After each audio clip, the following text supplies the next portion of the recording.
diduga berasal dari salah satu kafe. Namun angin kencang membuat api cepat membesar dan merambat ke dua kafe lainnya. 3 kafe resto yang terbakar diantaranya yaitu Cafe City Mungil, Cafe Morgan, dan Hello Beach. Angin kencang juga sempat menyulitkan proses pemadaman, menyusul lokasi kebakaran berada persis di tepi pantai. 2 unit pemadam kebakaran diterjunkan ke lokasi kebakaran, dibantu dengan sejumlah warga. Api pun berhasil padam setelah 1 jam. Selain itu, pihak kepolisian masih menyelidiki penyebab pasti terjadinya kebakaran. Kita dapat laporan sekitar jam 9 kurang 10 menit, kita 10 menit sudah ada di lokasi, dari pos yang terdekat sudah masuk ke sini, diikuti oleh pos 1.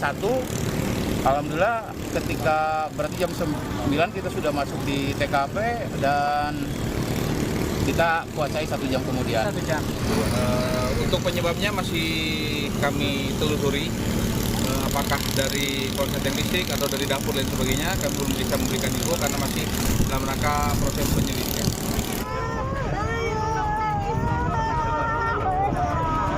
Pemilik salah satu resto nampak histeris melihat lokasi usahanya sudah rata dengan tanah. Tidak ada korban jiwa dalam peristiwa ini, namun kerugian ditaksir mencapai ratusan juta rupiah. Dari Pangandaran, Jawa Barat, Irfan Ramdiansyah, iNews melaporkan.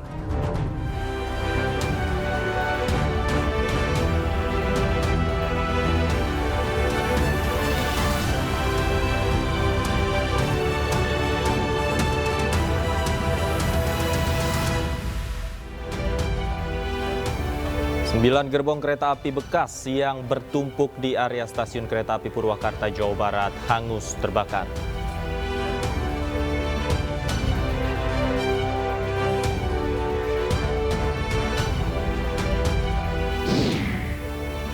Sampah di kota Bandung berserakan di bahu jalan akibat belum beroperasinya TPA Sari Mukti yang terbakar.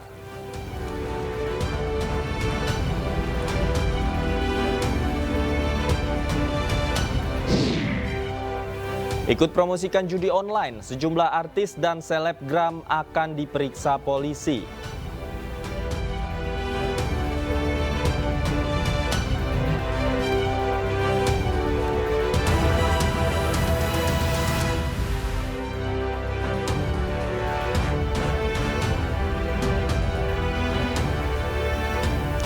Halo, selamat sore pemirsa, demikian tadi berita pilihan iNews sore hari ini bersama saya Davi Pratama. Pemirsa, kita awali iNews sore hari ini dengan informasi 9 gerbong kereta api bekas yang bertumpuk di area stasiun kereta api Purwakarta, Jawa Barat hangus terbakar.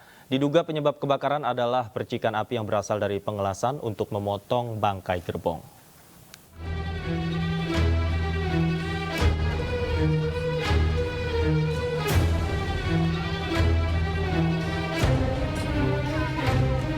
Asap hitam membumbung tinggi di atas areal stasiun kereta api Purwakarta, Jawa Barat, Kamis siang. 9 gerbong kereta api bekas hangus terbakar. Kencangnya tiupan angin serta banyaknya aksesoris gerbong yang mudah terbakar membuat api terus membesar. 6 unit mobil pemadam kebakaran dari Pemda Purwakarta diterjunkan ke lokasi. Sementara itu, penyebab kebakaran diduga dari api akibat aktivitas pemotongan gerbong yang menyambar sampah dari aksesoris kereta yang mudah terbakar. Kejadiannya adalah jam 11, tepat jam 11, itu kita lagi ada pemotongan, ya kan ya. Itu lagi pemotongan, ada percikan api. Percikan api turun ke bawah. Kita kan lagi motong di posisi kedua tumpukan, ya kan ya. Apinya posisi ke bawah, itu dalam jangka 5 menit lah ya, itu ada api. Potensi api, udah gitu kita sudah padamkan dengan berbagai cara, ada apar, ada air, ya kan ya. Tetapi itu tidak mencukupi ya untuk memadamkan. Setelah sekitar 1 jam, petugas berhasil memadamkan api dan melakukan pendinginan. Dari Purwakarta, Jawa Barat, Irwan, iNews melaporkan.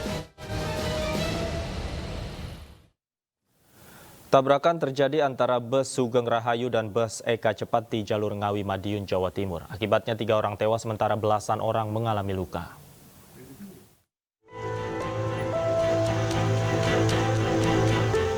Kecelakaan maut terjadi antara bus Sugeng Rahayu dan bus Eka Cepat di jalur Ngawi, Madiun, Jawa Timur. Diduga kecelakaan terjadi karena bus menghindari pejalan kaki yang sedang menyeberang jalan. Kejadian berawal saat bus Sugeng Rahayu melaju dengan kecepatan tinggi dari arah Ngawi menuju Madiun. Saat tiba di lokasi kejadian, tiba-tiba ada seorang pejalan kaki yang menyeberang sehingga pengemudi bus Sugeng Rahayu kaget dan banting setir ke kanan.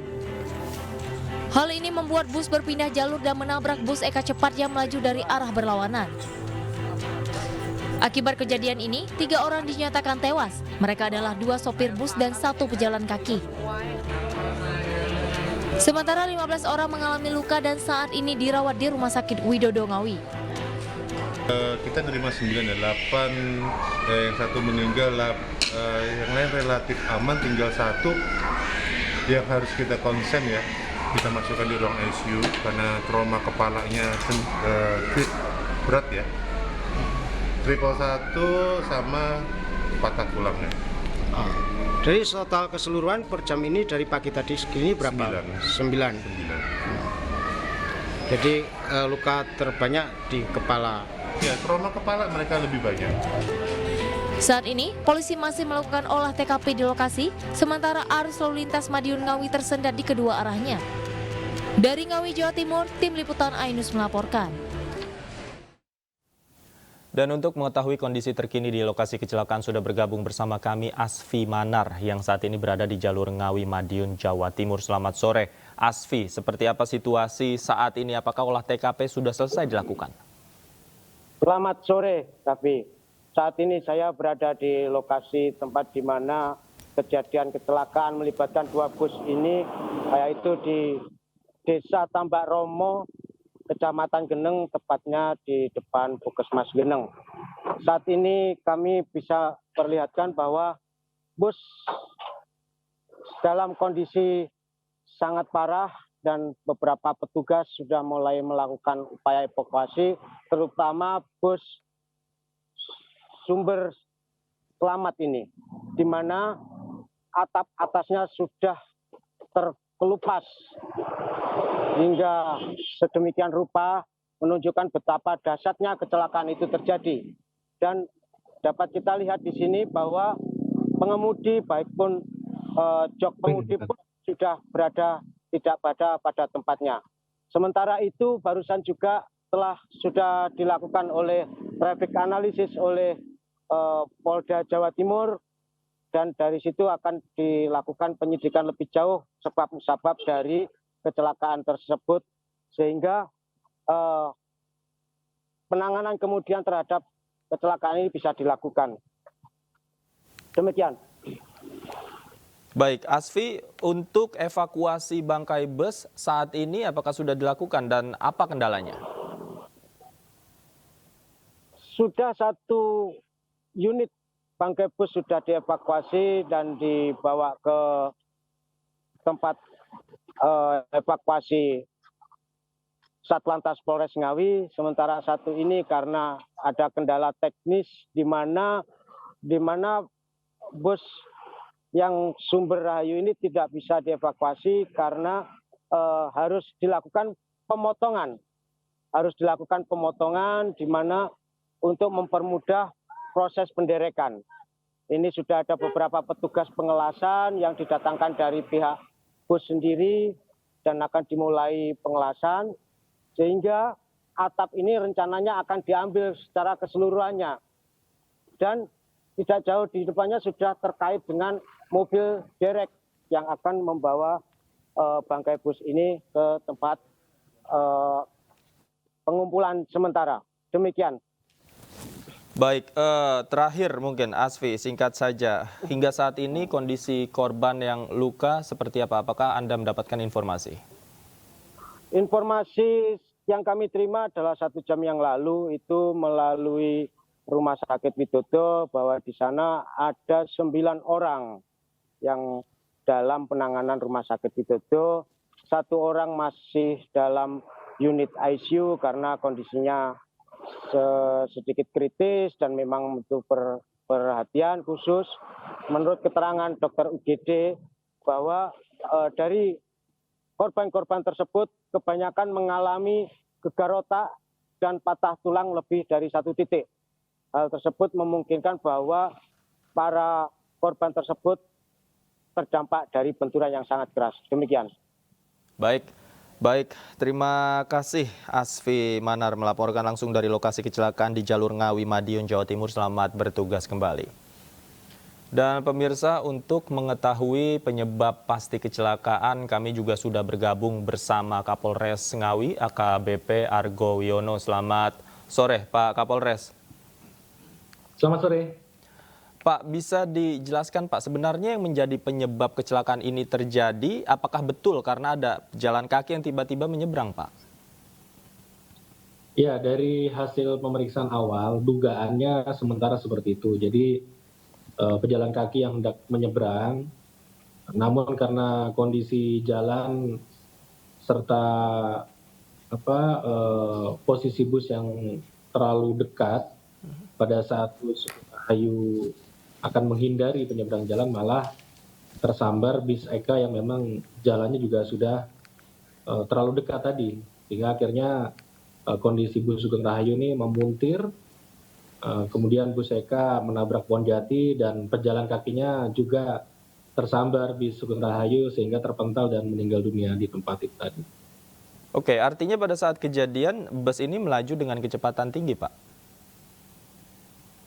Informasi dari saksi seperti itu, tapi kita masih dalami, mengingat di masing-masing bus ini tertanam chip atau GPS. Sementara kita juga sedang melakukan pemeriksaan dari tim TAA yang tadi juga sudah melakukan olah TKP, dugaan-dugaan, semua bukti kami kumpulkan terlebih dahulu, termasuk rekaman dari CCTV terdekat, sehingga apabila sudah detail yang dikumpulkan oleh tim penyidik, barulah nanti akan kita simpulkan seperti apa kejadian sesuai dengan hasil pemeriksaan. Jadi sementara semuanya baru dugaan sebatas penyampaian dari saksi. Nah, kita kalau misalnya penyampaian ini belum bisa kita simpulkan, jadi masih terlalu dini. Kalau nanti sudah terkumpulkan bukti secara utuh, baru kita bisa gambarkan bagaimana sebetulnya kronologi yang pasti dan detail dari hasil pengumpulan bukti tersebut. Seperti itu. Baik, kalau untuk evakuasi bangkai bus sendiri, Pak, tadi juga rekan kami melaporkan dari lokasi ada yang belum dievakuasi. Pak, kendalanya apa Pak di lapangan? Iya, jadi atapnya itu sebagian kan sudah terkelupas itu ya.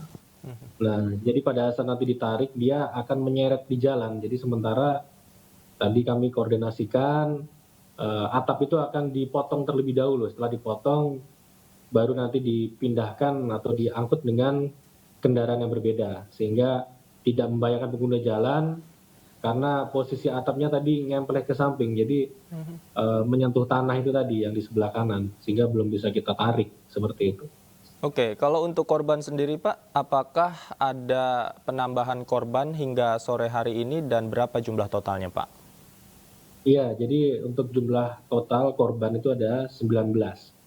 19 ini terdiri dari 8 orang penumpang berikut kernet dan supir di bis Sugeng Rahayu dan 9 orang penumpang berikut kernet dan supir di bis Eka. Jadi totalnya 18. Termasuk 1 orang pejalan kaki, jadi totalnya 19. Kemudian dari 19 ini 3 orang meninggal dunia, 1 yang tadi disampaikan oleh kontributor yang masih dalam kondisi penanganan, tapi informasi terakhir tadi sudah dipindahkan ke ruang ICU, artinya mudah-mudahan kondisi kritisnya sudah terlewati dan saat ini sedang dalam proses penyembuhan. Adapun untuk korban lainnya yang luka ringan, sebagian sudah kembali, kemudian untuk yang luka penanganan serius, mengingat di rumah sakit atau puskesmas Geneng tidak terlalu dokter spesialisnya tidak terlalu banyak sehingga dirujuk ke Rumah Sakit Widodo dan Rumah Sakit Umum Daerah Ngawi. Kemudian untuk korban jiwa semuanya sudah diambil oleh pihak keluarga, baik 2 supir maupun 1 pejalan kaki, semuanya sudah diambil oleh pihak keluarga dan akan dimakamkan mungkin dalam waktu dekat ini. Seperti itu.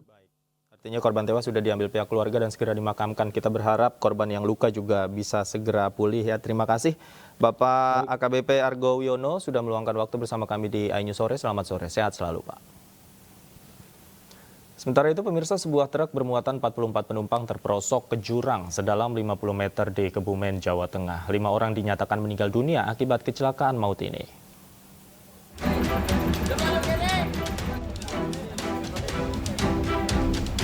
Setelah lebih dari 7 jam, evakuasi truk yang terperosok ke jurang sedalam 50 meter di Kebumen, Jawa Tengah berhasil dilakukan pada Kamis pagi. Proses evakuasi berjalan cukup lama, mengingat medan yang sulit ditembus oleh petugas. Kecelakaan ini mengakibatkan 5 orang dari 44 penumpang meninggal dunia yang masih berasal dari satu keluarga. Sementara itu, 19 penumpang lainnya mengalami luka-luka dan masih dirawat secara intensif di PKU Muhammadiyah Gombong dan Rumah Sakit Purbowangi. Dilalah itu satu RT itu RT 04 RW 1 Dusun Kaligending. Masih ada hubungan keluarga Pak antara kelima korban itu? Semua masih ada hubungan keluarga. Kerabat sepupu, iya. Rata-rata sepupu. Dan saat ini sudah dimakamkan? Semua. Tadi malam sudah 4 jenazah yang dimakamkan dan 1 baru saja tadi pagi ya, karena menunggu keluarga anak di Semarang. Kecelakaan maut ini bermula ketika truk melintas dari arah Pantai Ligending menuju Desa Argosari pada Rabu malam. Setibanya di jalanan sempit dan menanjak, truk berpapasan dengan kendaraan dari lawan arah dan kehilangan kendali hingga akhirnya terperosok ke jurang sedalam 50 meter. Dari Kebumen, Jawa Tengah, Jo Hartoyo, iNews melaporkan.